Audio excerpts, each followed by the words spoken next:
Durante milenios, el arte no fue una forma de expresión individual, ni un ejercicio estético desligado del mundo espiritual. Fue, ante todo, una respuesta a lo sagrado. En sociedades antiguas, el artista no creaba desde su subjetividad, sino desde una función ritual. Era un mediador entre el mundo visible y el invisible.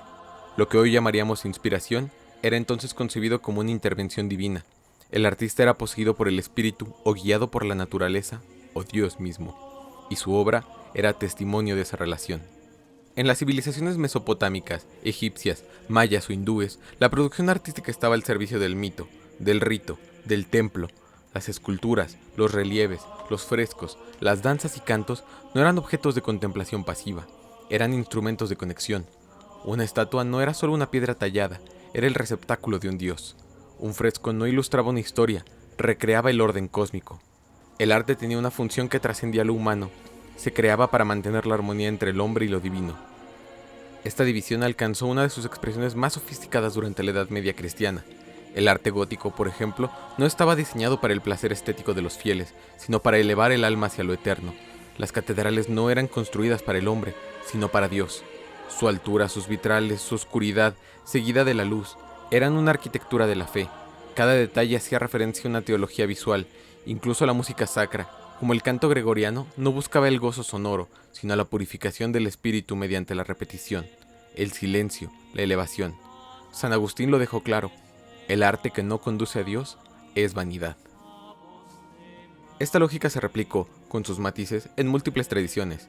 En el Islam, donde la representación figurativa fue restringida por razones teológicas, el arte se volcó hacia la caligrafía, la geometría y la arquitectura, exaltando la unidad de Dios a través de la repetición infinita de formas.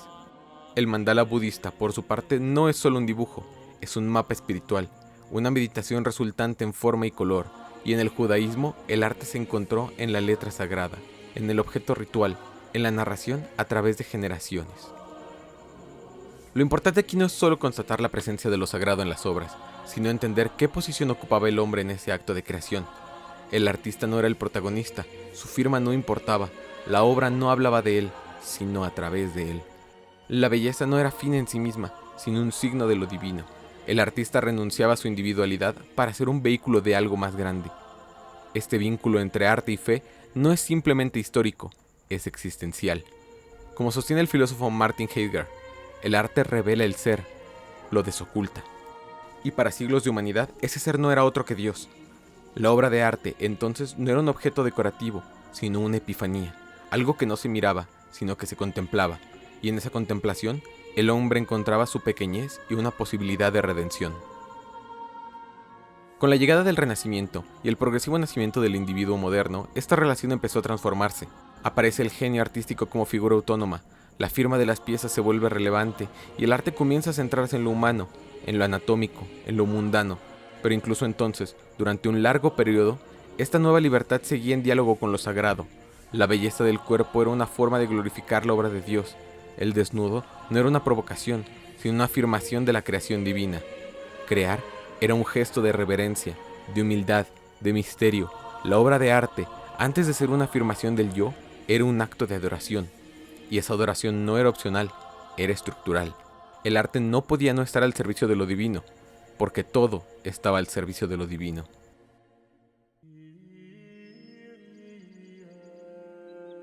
Pocas disciplinas revelan con tanta contundencia la relación entre el ser humano y lo divino como la arquitectura.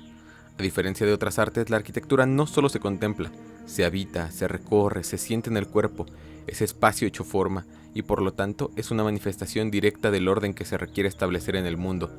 Si el arte podía ser un gesto, un símbolo o una imagen de lo divino, la arquitectura era su casa, donde el arte invocaba, la arquitectura encarnaba.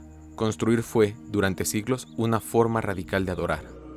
No es casualidad que los edificios más antiguos y perdurables de la humanidad sean templos.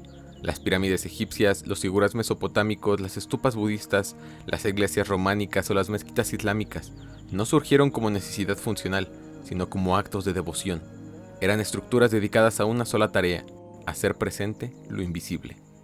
En ellas, las grandes escalas, las orientaciones astronómicas, los materiales elegidos, los espacios cerrados o abiertos, todo respondía a un principio sagrado. La arquitectura era cosmología. Construir era responder a un orden que ya existía. El arquitecto no era un autor original, sino un lector de signos. Las proporciones seguían reglas armónicas que se creían inscritas en el universo.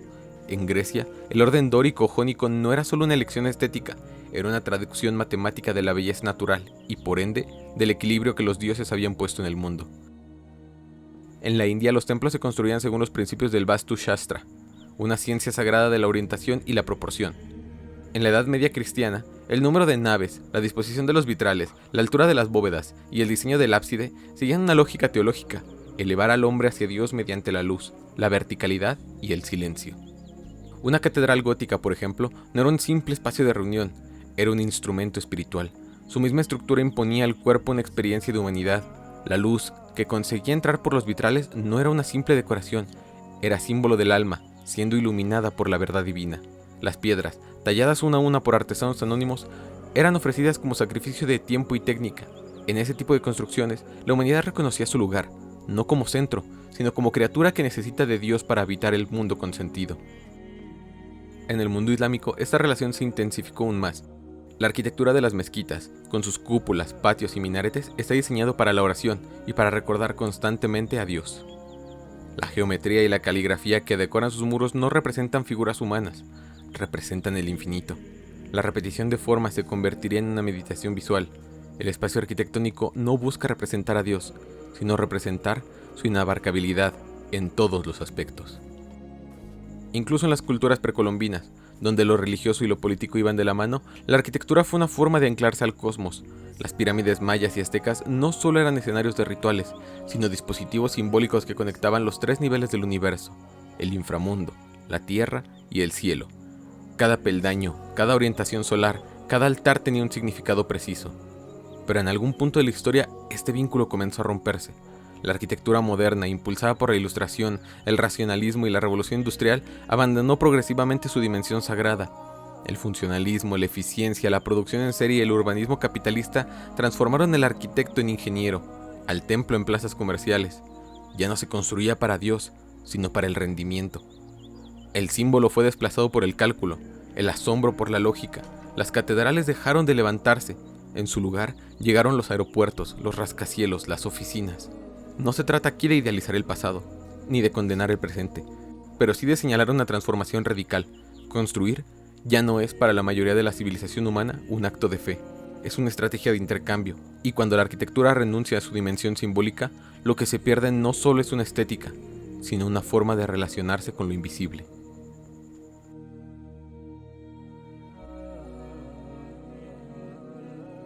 En la modernidad se produjo un giro muy importante. Dios dejó de ser el centro incuestionable del orden del mundo y fue sustituido, de forma paulatina, pero irreversible, por la razón científica. No se trató de una ruptura abrupta, sino de una revolución silenciosa, un desplazamiento intelectual que tomó siglos en consolidarse.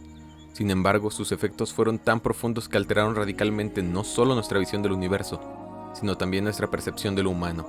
El arte, la arquitectura, la política y la educación fueron reconfigurados bajo un nuevo principio rector: la confianza en el método, en la medición, en todo lo que pudiera cuantificarse. Donde antes comenzábamos desde lo divino, ahora partíamos desde la evidencia. La ciencia no instauró un nuevo Dios, lo que ofreció fue, en su lugar, un mundo despojado de toda fe. La Ilustración no fue necesariamente una enemiga de la religión, pero sí marcó un punto de inflexión profundo en la historia del pensamiento. En lugar de ver al ser humano como un receptor pasivo de verdades reveladas, lo colocó en el centro del conocimiento y la experiencia. A partir de entonces, ya no era Dios quien dictaba la verdad, sino la razón humana, la que investigaba, la que construía y la sometía a prueba. Ya no era Dios quien dictaba la verdad, sino la razón humana, la que la investigaba, la construía y la sometía a prueba. La contemplación cedió su lugar al análisis, el misterio a la expiación y lo sagrado a lo funcional. En ese nuevo horizonte, el mundo dejó de ser un símbolo que apuntaba hacia lo trascendente para convertirse en un objeto a ser comprendido, utilizado y, en última instancia, controlado. La ciencia pasó a ocupar el lugar del pensamiento moderno. No surgió como un dios con rostro o altar, pero sí como una nueva autoridad indiscutible. Bajo su influencia, se reformularon los sistemas educativos, se reconfiguraron las ciudades, se optimizaron los cuerpos y se industrializaron las sociedades. Más allá de su eficacia y aportes evidentes, lo que tuvo lugar fue un verdadero cambio de jerarquía. Ya no era el ser humano quien se postraba ante lo sagrado, sino ante aquello que podía medirse, probarse y repetirse. La ciencia no pedía adoración, pero la obtuvo totalmente. Esta transformación no fue neutral. En muchos sentidos, la ciencia se volvió ideológica, y no por sus descubrimientos en sí, sino por su manera de ser usada para borrar todo lo que no podía ser medido. La filosofía fue arrinconada como especulación, la fe como una superstición, el arte como entretenimiento, el alma como una ilusión sin soporte empírico. En ese nuevo orden, lo invisible fue considerado irrelevante. Más aún, surgió una hostilidad contra lo sagrado. No bastaba con prescindir de Dios, había que demostrar su inexistencia. El pensamiento científico radical no buscó convivir con la fe, sino erradicarla por completo. La religión fue leída como un error evolutivo, un residuo primitivo, una patología. Se la culpó de guerras, fanatismos y oscurantismos, y si bien estas críticas no eran del todo infundadas, escondían una paradoja. La ciencia, que se había presentado como liberadora, comenzó a imponer una nueva forma de absolutismo, no uno espiritual, sino técnico, no de iglesias, sino de laboratorios. Esta tensión entre la ciencia y la fe, entre la creación y la adoración, no es solo filosófica, es existencial. ¿Qué ocurre con el ser humano cuando ya no cree que fue creado con propósito? ¿Qué sentido tiene el arte, la belleza, la muerte, si todo puede reducirse a reacciones químicas y procesos evolutivos? ¿Qué lugar ocupa la moral cuando no hay un orden trascendente que la fundamente? En este vacío simbólico han surgido nuevas formas de adoración, el culto al progreso, a la innovación, a la inteligencia artificial, al cuerpo perfecto, al algoritmo. Ya no adoramos a un Dios invisible, sino a máquinas visibles. Ya no rezamos, pero buscamos respuestas en Google. Ya no peregrinamos a templos, pero hacemos fila por el último iPhone. La forma permanece, pero el objeto cambia. Así llegamos al presente, donde el conflicto no solo es entre la ciencia y la religión, sino entre el hombre y el sentido. Hemos creado un mundo que funciona, pero no sabemos para qué. Sabemos cómo ocurre todo, pero no por qué debería importarnos. Y en ese abismo de certeza técnica y vacío simbólico, lo que emerge no es una solución, sino una herida que queda abierta, una herida que a veces sangra a través del arte.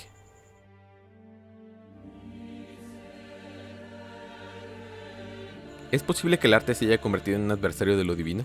No en un sentido literal, sino como espacio de confrontación, donde lo sagrado es desafiado, negado o incluso ridiculizado.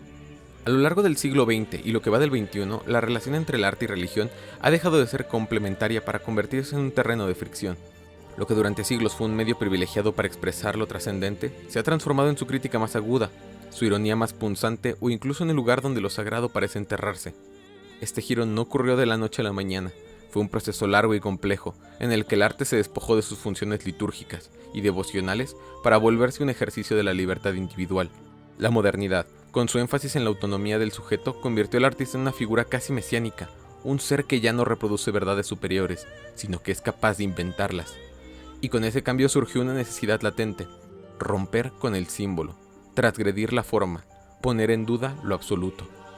Uno de los primeros gestos claros en esta dirección fue el de Marcel Duchamp, quien en 1917 presentó un urinario común, titulado Fontaine, como obra de arte.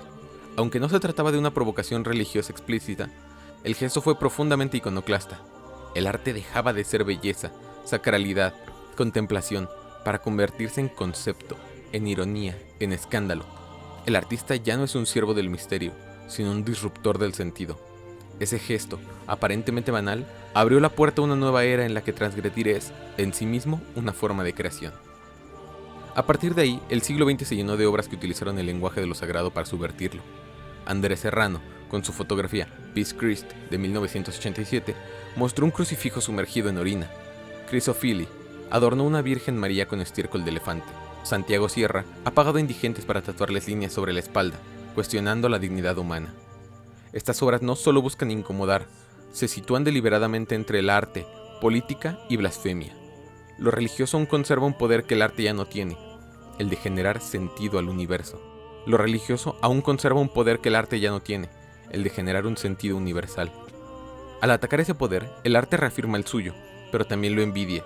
La crítica al símbolo sagrado se convierte, paradójicamente, en una forma de validación. Si todavía molesta, es porque sigue significando. Pero el ataque no es solo hacia los símbolos externos. En el arte contemporáneo, el cuerpo ha pasado a ocupar el lugar central que antes tenía Dios. El cuerpo, como objeto, como espacio de experimentación, como frontera de la identidad. La artista serbia, Marina Abramovic, por ejemplo, ha utilizado su propio cuerpo como campo de sacrificio performativo, llegando a exponerse al dolor, la humillación e incluso al peligro de muerte en nombre del arte. En estas obras, el cuerpo ya no es el templo de Dios, sino el templo del yo, y a la vez es también un altar de nueva religión, la del sufrimiento invisible, del ego convertido en rito. Esta exaltación del cuerpo nos lleva al horizonte del posthumanismo, movimiento filosófico y artístico que propone superar las limitaciones biológicas mediante la tecnología. Aquí, el cuerpo ya no solo es el centro de la experiencia, sino materia prima para transformación. Implantes, prótesis, edición genética, avatares digitales, el cuerpo deja de ser un don para convertirse en un proyecto. En este contexto, la vieja noción de imagen y semejanza de Dios queda abolida por completo. El ser humano ya no se reconoce como criatura, quiere ser su propio creador. El arte posthumanista se alinea con esta ambición, instala órganos artificiales, reproduce conciencias en algoritmos, crea obras interactivas que simulan decisiones humanas. En este nuevo paradigma, Dios es reemplazado por la máquina, por la interfaz, por el código. No hay altar, pero sí una red neuronal. No hay oraciones, pero sí pulsos eléctricos. Y el arte celebra esta metamorfosis como si fuera una segunda creación, una en la que el hombre, por fin, ya no necesita al Padre.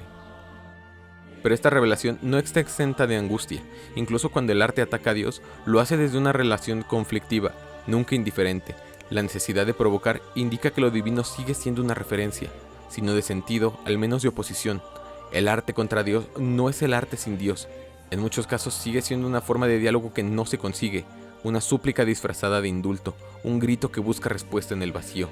Así, el arte contemporáneo se encuentra atrapado entre dos impulsos, la necesidad de autonomía y la nostalgia de lo absoluto. Quiere ser libre, pero aún arrastra las cenizas del templo. Quiere ser creador, pero no puede dejar de preguntarse por el misterio. En esa ambivalencia, quizás, se encuentra su verdad más profunda, que incluso en su rebeldía, el arte sigue buscando a Dios.